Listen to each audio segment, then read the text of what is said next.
Setiap manusia lahir dan mereka memiliki tanggung jawab untuk berpikir. Pada era digital saat ini, manusia modern memiliki kecenderungan untuk mengikuti arus. Kierkegaard dalam The Present Age menggambarkan zaman modern sebagai masa di mana opini publik menggantikan tekad pribadi. Ia menyebut manusia menjadi terlalu sibuk mengamati bagaimana orang lain menilai mereka, sehingga keberanian untuk menentukan diri perlahan mati. Ini yang ia maksud dengan kerumunan adalah kepalsuan. Kerumunan menciptakan standar kebenaran yang dangkal, tetapi terasa aman untuk diikuti. Jika ide ini ditempatkan ke realitas hari ini, platform digital adalah bentuk baru dari kerumunan itu.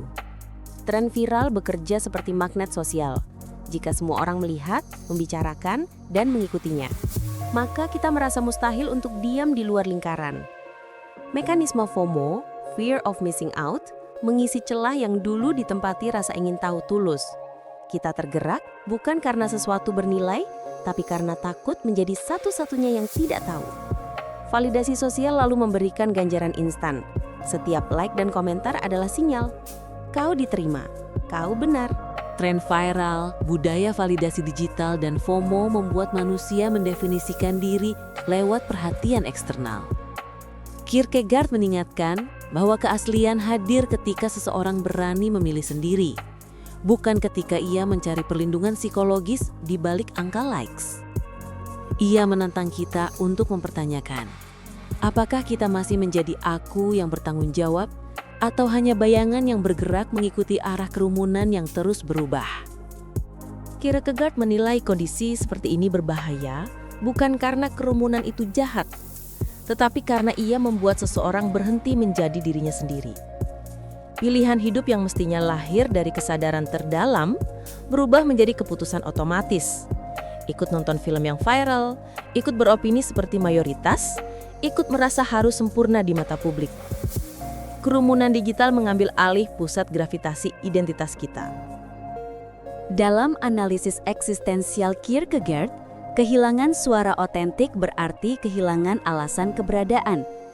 Saat nilai diri bergantung sepenuhnya pada penerimaan sosial, manusia mudah limbung. Ketika pujian berhenti, ia ikut runtuh.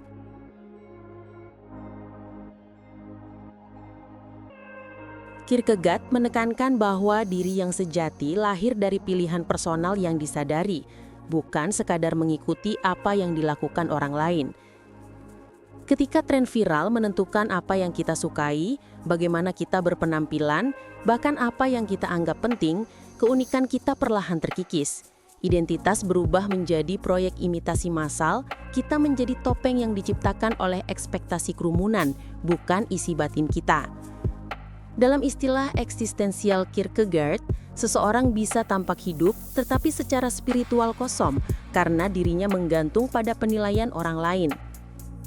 Begitu identitas dan nalar melemah, kerumunan menjadi lahan subur untuk manipulasi.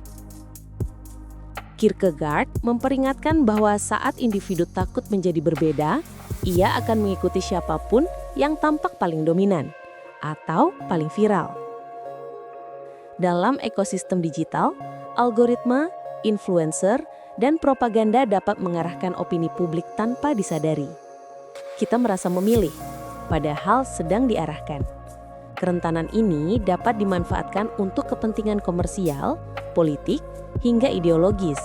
Semua dibungkus dalam bentuk konten yang menghibur dan membuat candu.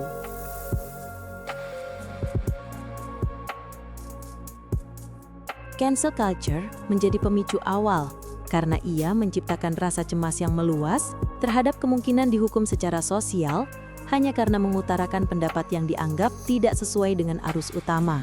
Dalam konteks ini, reputasi seseorang dapat hancur dalam waktu singkat hanya dengan satu pernyataan yang dinilai salah oleh publik digital.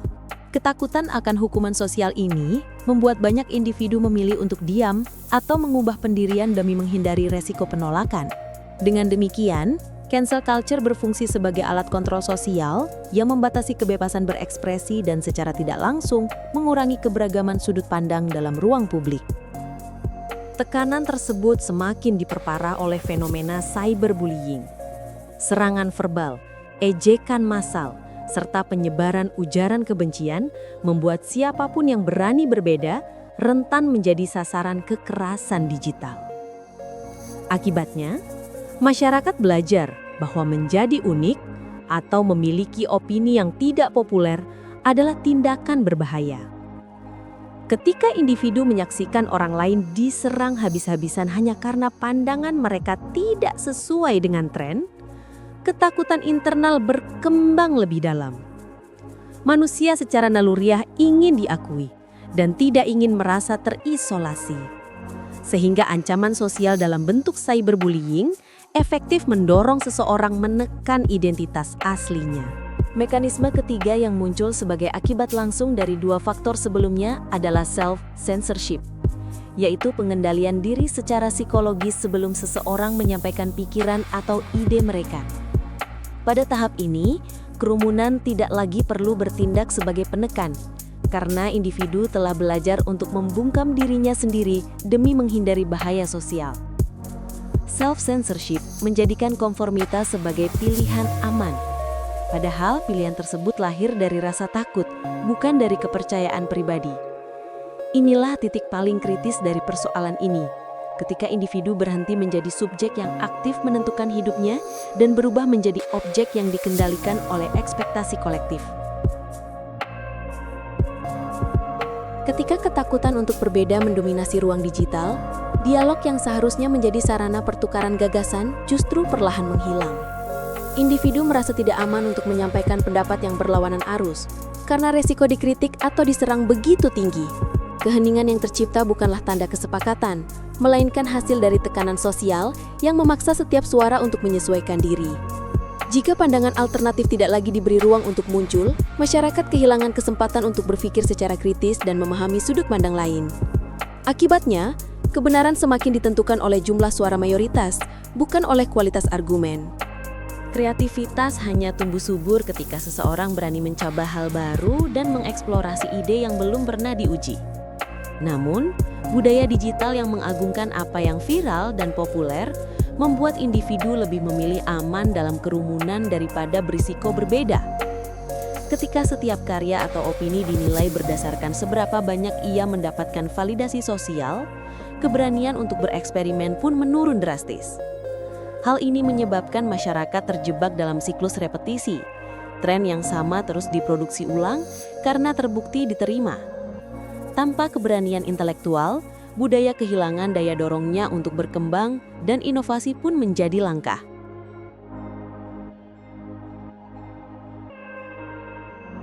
Kebisingan informasi hadir melalui banjir konten yang tak pernah berhenti, mulai dari berita, opini, hingga rumor yang diproduksi dan disebarkan dalam hitungan detik.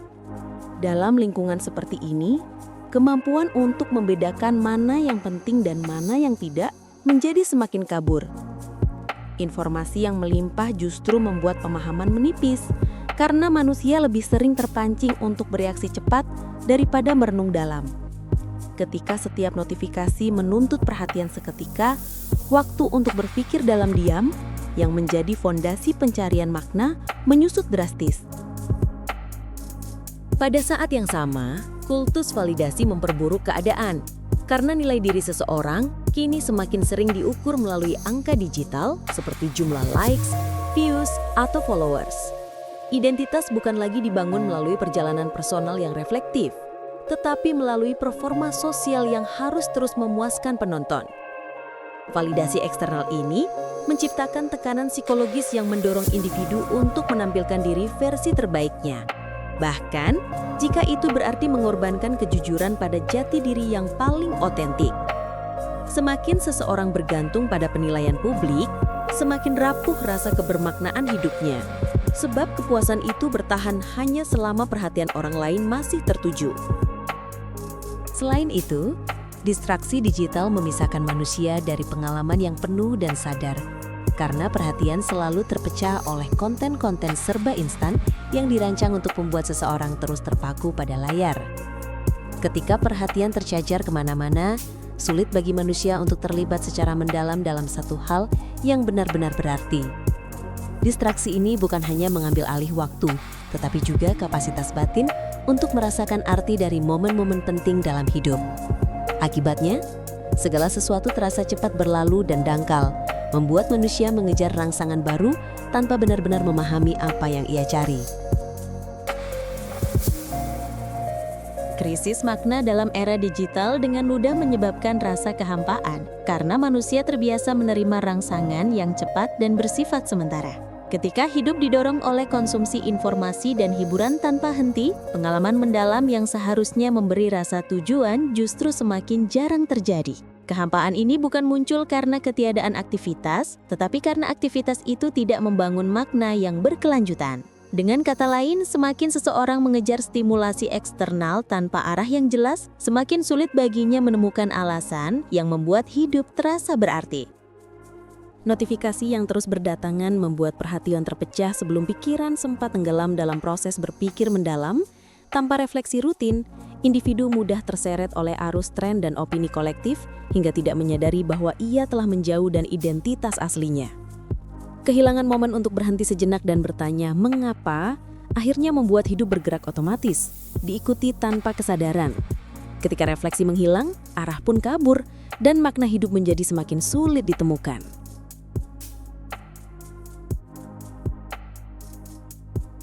Era digital tidak harus menjadi musuh. Masalah muncul saat teknologi mengendalikan manusia, bukan sebaliknya.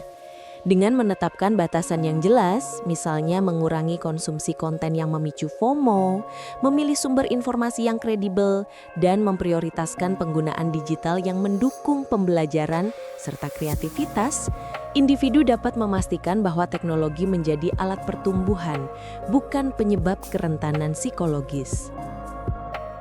Public Opinion presents, for dialogue, not to manipulate.